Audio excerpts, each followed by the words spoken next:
এবার আমরা কোনটা নিব? আমরা গডজিলাটা করি। আচ্ছা, গডজিলা। এটা আমিন ভাইয়ের সাত বাগান থেকে এসেছে। ওই 5 লিটার তেল, 5 লিটার ড্রামের ভিতরে 5 লিটার। আগে আমরা ছবি দিয়েছি। 5 লিটার ড্রামে হয়েছে। ওজন এসেছে কত? 296 গ্রাম। এবারে যে 3টা 4টা 1 কেজি হয়। 3টা 4টা 1 কেজি। এটা যে 5 লিটার তেলের ড্রামে এটা আসলে অনেক ভালো। এটা মাঠে বা বড় ড্রামে হলে আরো ভালো ওজন পেতাম। আমরা স্টার্ট করি। লেখাটা একটু নেই, না হলে পরে আমার দিতে সুবিধা হবে। ওকে।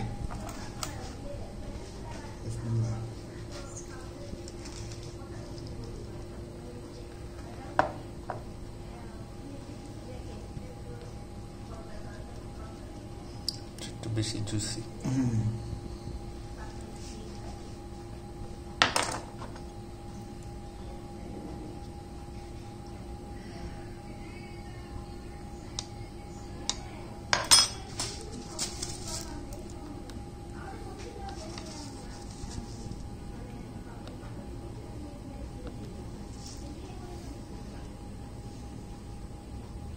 18 ভালো আসছে তো। 18 বেশ ভালো। 18 আমরা মুখের টেস্টটা দেখব এবার। খালি একটা নাম্বার দেখি নাই, মানে পাশে একটা নাম্বার আলাদা একটা থাকেই থাকে পয়েন্টে। হ্যাঁ, এটা একদম ফুল, মানে ফুল নাম্বার এসেছে না, ফ্র্যাকশন আসেনি। ফ্র্যাকশন আসে না, সুইটনেসটা তাহলে ভালো। 18 যেহেতু। এটা আমরা গডজিলা করছি না? গডজিলা। এটা কি জাপানিজ ভ্যারাইটি? গডজিলা না, জাপানিজ ভ্যারাইটি। অনেকে বলে জাপানিজ গডজিলা, এটা কি সেটা? অনেকে বলে, এরকম বলে, বাট দেখি দিলাম একটু টেস্ট। না, এটা ফ্লেভারে কোনো চেঞ্জ নাই। খেয়ে দেখি। মানে কিছু যেমন ফ্লেভার গুলো আছে না, এটা ভালো ফ্লেভার আসে।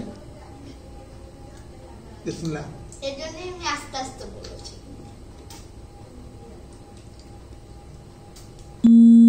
না, ভালো, কিন্তু 18 হওয়ার পরে কিন্তু একটু পাঞ্চা লাগতেছে। হ্যাঁ, গডজিলার একটু শুনেছি যে অত টেস্টি না।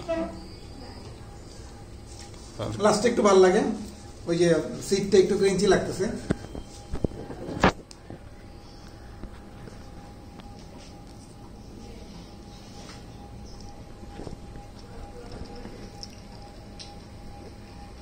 মন্দ না, প্রথমে একটু পাঞ্চের মতো লাগে, পরে কিন্তু লাস্টে ভালো লাগে না, সিটটা একটু ভালো আছে।